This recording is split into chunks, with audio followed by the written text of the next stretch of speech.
ভাবি একটা বার আমাকে সুযোগ দাও না। এই বয়সে ভাইয়াও নেই, তোমার কষ্ট তো আমি বুঝি, তুমিও আমাকে একটু বোঝো ভাবি। আর কতদিন এভাবে থাকবা বলো? দেখতে দেখতে তো বছর চলে যাচ্ছে। সাফি সোহাকে আমি খরচ চালাবো যতটুকু পারি, তাও তুমি অমত করো না ভাবি, রাজি হয়ে যাও প্লিজ প্লিজ ভাবি। সেলিমের কথা শুনে আমি হাঁ করে তাকিয়ে আছি সেলিমের মুখের দিকে, কারণ এই সেলিমকে চিনতে আমার খুব কষ্ট হচ্ছে। এটাই তো সেই সেলিম যে আমার চোখের দিকে তাকিয়ে কথা বলার সাহস পায়নি, অথচ আজ এই সেলিম তার বিছানায় যাওয়ার জন্য অফার করছে। সময় কতটা বদলে গেছে, পরিস্থিতি আর ভাগ্য আমাকে কোথায় দাঁড় করিয়েছে সেটাই অবাক চোখে তাকিয়ে দেখছি। সেলিম আমার ছোট দেবর, আমার স্বামী শামীমের ছোট ভাই। আমার স্বামী শামীম ট্রাক অ্যাক্সিডেন্টে মারা যান। আমাদের গ্রামের সরকারি প্রাইমারি স্কুলে চাকরি করতেন। ঢাকা একটা ট্রেনিংয়ে যাওয়ার পথে ট্রাক অ্যাক্সিডেন্ট করে 14 দিন চিকিৎসা অবস্থায় মারা যান। আমার এক ছেলে এক মেয়ে, বড় মেয়ের নাম সোহা আর ছোট ছেলের নাম সাফি। মেয়েটার বয়স 7 বছর আর ছেলেটার 3 বছর। খুব সুখের সংসার ছিল আমাদের, সবাই মিলে কতই না ভালো ছিলাম। শামীমরা 3 ভাই 1 বোন। শামীম সবার বড় ছিল, মেজো ভাই প্রবাসে থাকে। আমার মেজো যা তার বাবার বাড়িতে থাকে। এখানে নাকি খুব অসুবিধে হয়, বিয়ের 4 মাস যেতে না যেতেই আমার মেজো দেবরকে নিয়ে আলাদা হয়ে যায়। আমি শুধু আলাদা হতে পারিনি, কারণ শামীমের মাকে কে দেখবে? আমি তো ওনার মেয়ের মতো, তাও বউ হিসাবে আমার মেজো যাই ভালো। আমার সৎ মা ছিল ঘরে, তাই মায়ের ভালোবাসার খুব অভাব ছিল। ভেবেছিলাম শাশুড়ি মাকে দিয়ে নিজের মায়ের ব্যথা ভুলবো, কিন্তু সে সুখটা হয়তো আমার কপালে ছিল না। আমি যতই উনাকে মেনে চলতাম, উনি ততই আমার ছোটোখাটো দোষ নিয়ে ঝগড়া শুরু করে দিতেন।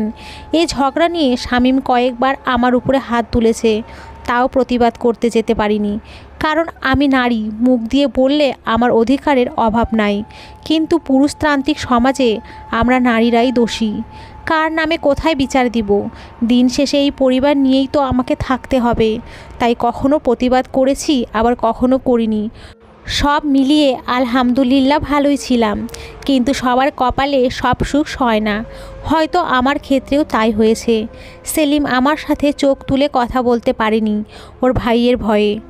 আমার জানা মতে আমাকে খুব সম্মান করে, কিন্তু আমার স্বামীর মৃত্যুর পর বুঝলাম শুধু ভাইয়ের ভয়ে আমার দিকে তাকাতেও সাহস পায়নি। ছেলে মেয়ে দুটোকে নিয়ে কোথায় যাব, কি করব? শাশুড়ি মা এবং সেলিমের অত্যাচারে ঘরে বসা যায় না। কয়েক মাস শামীমের ব্যাংকে জমানো টাকা দিয়ে কোনো রকমের দিন কাটিয়ে দিয়েছি, কিন্তু আস্তে আস্তে তো সব শেষ হয়ে যাচ্ছে। এদিকে সেলিমও মাস্টার্স পাশ করেছে। শামীম মারা যাওয়ার আগে কিন্তু ও তো ছোটোখাটো চাকরি খুঁজতে পারে, তা না, উল্টো ঘর থেকে টাকা নিয়ে নেশা করে। চোখের সামনে আমার সাজানো সংসারটা শেষ হয়ে যাচ্ছে। কি করব, কার কাছে হাত বাঁধবো? সব মিলিয়ে আমি তিলে তিলে শেষ হয়ে যাচ্ছি। আল্লাহর কাছে তাজুদ্দের নামাজ পড়ে কত রকম ফরিয়াদ করেছি, আল্লাহ যেন আমাকে সৎ রাখেন, হালাল রিজিকের ব্যবস্থা করে দেন। ছোটবেলায় মাকে হারিয়ে সৎ মায়ের কাছে কম কষ্ট ভোগ করিনি। আসলাম স্বামীর বাড়িতে, এসে স্বামীকে হারালাম। আল্লাহ যে আমার কত পরীক্ষা নিচ্ছেন জানি না, তবে আল্লাহকে এতটুকুই বলতাম, আল্লাহ যেন আমাকে ধৈর্য দেন সব কিছু সহ্য করার। দিন দিন সেলিমের অত্যাচার বেড়েই চলেছে। হুটহাট রুমে ঢুকে সুযোগ পেলে আপত্তিকর জায়গায় স্পর্শ করার চেষ্টা করে। কোনো রকম আল্লাহর নাম নিয়ে বেঁচে আসি, তবে এরকম কতদিন? বাহিরে বললে বলবে স্বামী নাই তাই এখন এমন করছি, কিন্তু বাবার বাড়িতে যাওয়ার ব্যবস্থাও সব বন্ধ। আমি ইন্টার পাস, বিয়ে ভর্তি হওয়ার আগেই তো বিয়ে হয়ে গেল, কিন্তু এত অল্প বয়সে স্বামী হারাবো কখনো কল্পনাও করিনি। ছেলেটাও বড় হচ্ছে, মেয়েও, কিন্তু আমি কোথায় যাব? ভেবেছিলাম ওদের সাথে কষ্ট করে কোনো রকম ওদের কাজের মহিলা হয়ে দিন কাটিয়ে দিব, কিন্তু না, মানসিক শারীরিক নির্যাতনের পরিমাণ দিন দিন বেড়েই চলেছে। সেলিম একটা প্রাইভেট কোম্পানিতে জব নিয়েছে, ভেবেছিলাম এখন ভালো হয়ে যাবে, কিন্তু না, সুযোগ পেলে ইপটিজিং করার চেষ্টা করে। দিন দিন সেলিম আমার দিকে খারাপ দৃষ্টিতে তাকিয়ে থাকে, আর মাঝে মাঝে বলে, ভাবি আমি তোমার আশায় আছি, কখন তুমি তোমার যৌবনের চাহিদার জন্য ডাক দাও, আমি তখনই আসব। বাড়িতে না পারলে তোমাকে হোটেলে নিয়ে যাব, তাও তুমি একবার বলো। এখন ইচ্ছে করে যত কষ্টই দেই বা নির্যাতন করি, তখন সেটা করব না, সব পুষিয়ে দিব।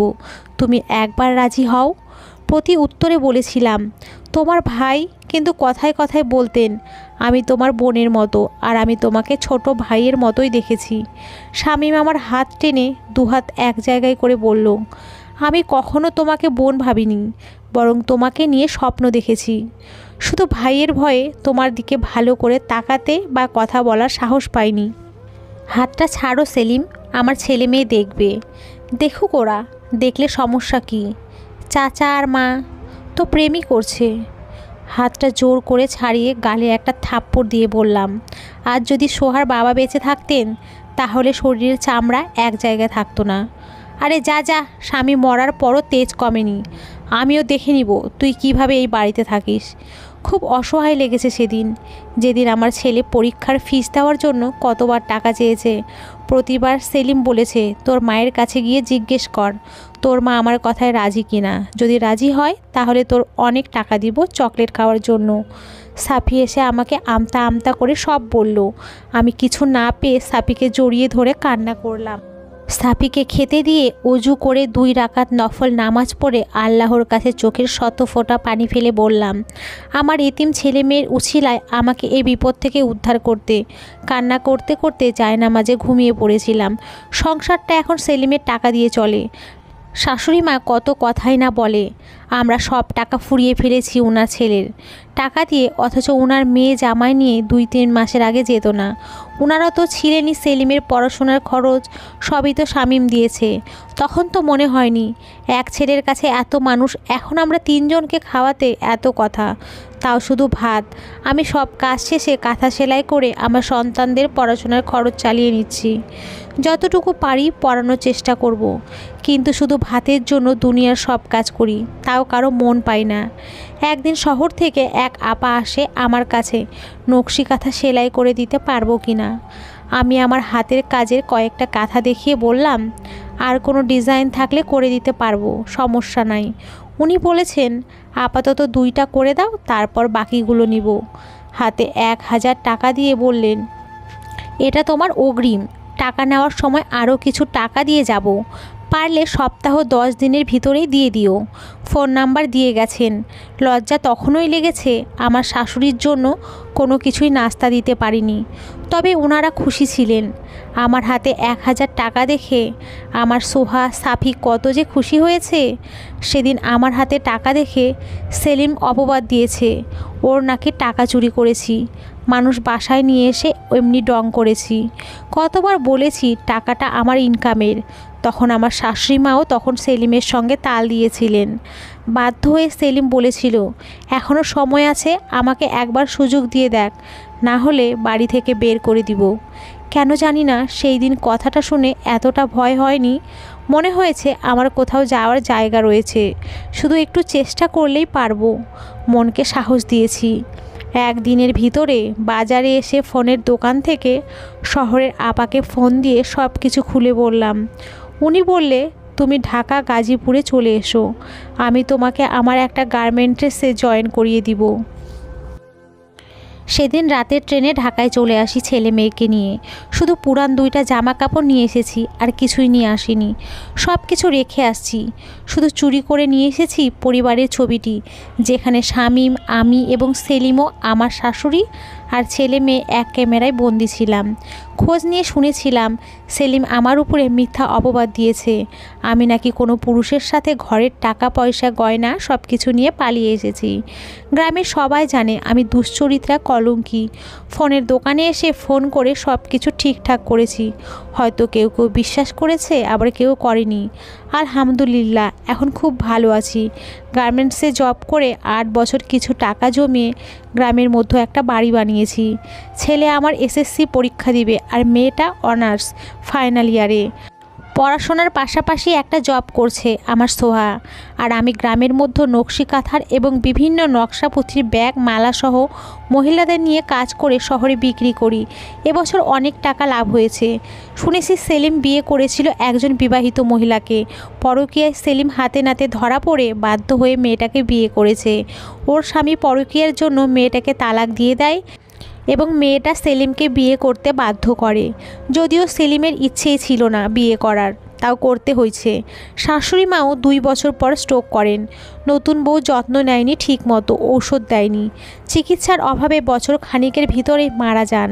তবে আমাদেরকে অনেক দেখার ইচ্ছে ছিল, কিন্তু আমাদের কোনো খোঁজ পাননি। কথাগুলো শাশুড়ি মায়ের মৃত্যুর পরে শুনেছি। গ্রামের একজনের সাথে দেখা হয়েছিল, সে বলেছে আর আফসোস করেছে। মোটামুটি সেলিমের আর্থিক অবস্থা খুব খারাপ, তার মধ্যে তার একটা ছেলে হয়েছে প্রতিবন্ধী। সব কিছু মিলিয়ে সেলিম ভালো নেই। সেলিমের বয়স 40-এর ভিতরে, কিন্তু দেখতে নাকি 60+ লাগে, শুধু রোগ আর দুশ্চিন্তায়। মোটেও ওর এমন পতন হোক আমি চাইনি। আমি চেয়েছিলাম আল্লাহ যেন ওর হেদায়েত করেন। ও নারীদের প্রচুর ক্ষতি করেছে, বিবাহিত বা অবিবাহিত কেউই বাদ যায়নি। ওর শুধু প্রয়োজন ছিল মেয়ের। যৌবন সব সময় থাকে না, কিন্তু নিজের পাপের ফল নিজেকেই ভোগ করতে হয়। আমি আল্লাহর কাছে হাত পেতে চাইছি। আল্লাহ আমাকে ফিরিয়ে দেননি, বরং আমার এই ধৈর্যের ফল দিয়েছেন। আলহামদুলিল্লাহ, আমি খুব সুখী আছি। এখন সেলিমের ছেলেটাকে হসপিটালে নিয়ে যাচ্ছি।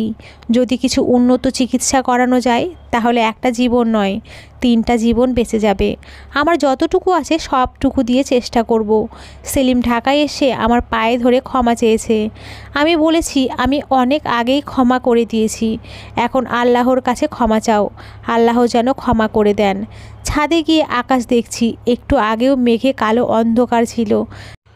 আকাশ এখন কিছু বর্ষণের পর আকাশে কালো অন্ধকার চলে গেছে, উকি দিয়েছে রংধনু।